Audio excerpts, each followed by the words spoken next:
Hi welcome back to my channel. So நான் வந்து அமேசானில் ஃபைண்ட் பண்ண ஒரு யூஸ்ஃபுல்லான ஐட்டமை உங்ககிட்ட ஷேர் பண்ணலாம் அப்படின்னு வந்திருக்கேன். ஸோ இதுதான் த எக்ஸ்ஃபோலியேட்டிங் க்ளவுஸ். இதை பற்றி நான் நிறைய வீடியோ பார்த்துருக்கேன். அப்படி இப்படி தேய்ச்சா வந்து அழுக்காக வர மாதிரி. அது ஆக்சுவலாக அழுக்கு கிடையாது, இட்ஸ் டெட் ஸ்கின். ஸோ நானும் வீடியோஸ் பார்த்துட்டு இது வந்து எப்படி இருந்தால் ஒர்க் அவுட் ஆகாது அப்படின்னு சொல்லிட்டு நான் கண்டுக்காமல் விட்டுட்டேன்.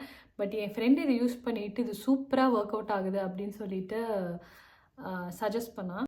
அண்ட் இது வந்துட்டு சோப் தேய்ச்சி அதுக்கப்புறமா இதில் ரப் பண்ண வந்து சஜஸ்ட் பண்ணுவாங்க. பட் நான் வந்து ஒரு தடவை வார்ம் வாட்டரில் குளிச்சுட்டு இதெல்லாம் நல்லா தேய்ச்சி அந்த டெட் ஸ்கின் எல்லாம் போனதுக்கப்புறம் அதுக்கப்புறமா வந்துட்டு சோப் யூஸ் பண்ணுவேன். ஸோ மாய்ஸ்சரைஸ் ஆகிற மாதிரியும் இருக்கும். அண்ட் மறக்காமல் இதை வந்து யூஸ் பண்ணதுக்கப்புறம் குளிச்சுட்டு வந்ததுக்கப்புறம் மாய்ஸ்சரைசர் யூஸ் பண்ணுறது பெட்டர். ஸோ ஸ்கின் பேர்ன் ஆகாமல் இருக்கும். இது வந்துட்டு ஒரு ஹைஜீன் ப்ராடக்ட்னு வச்சுக்கோங்க. இது வந்து நீங்கள் மட்டும் தான் யூஸ் பண்ணி you can share it with other people in your family also. And இன்னொரு விஷயம் என்னென்னா, சென்சிட்டிவான ஸ்கின் கிட்டலாம் யூஸ் பண்ணக்கூடாது. ஸோ இந்த கழுத்துக்கிட்டலாம் யூஸ் பண்ணிங்கன்னா அப்படியே ஃபுல்லாக ரெட்டாக ரேஷஸ் மாதிரி வந்துடும். ஸோ ஜஸ்ட் பேசிக்காக ஸ்கின் திக்காக எங்கே இருக்கோ கையில் காலில் அங்கே மட்டும்தான் தேய்க்கணும். ஸோ சென்சிட்டிவான ஏரியாஸில் எங்கேயுமே தேய்க்கக்கூடாது.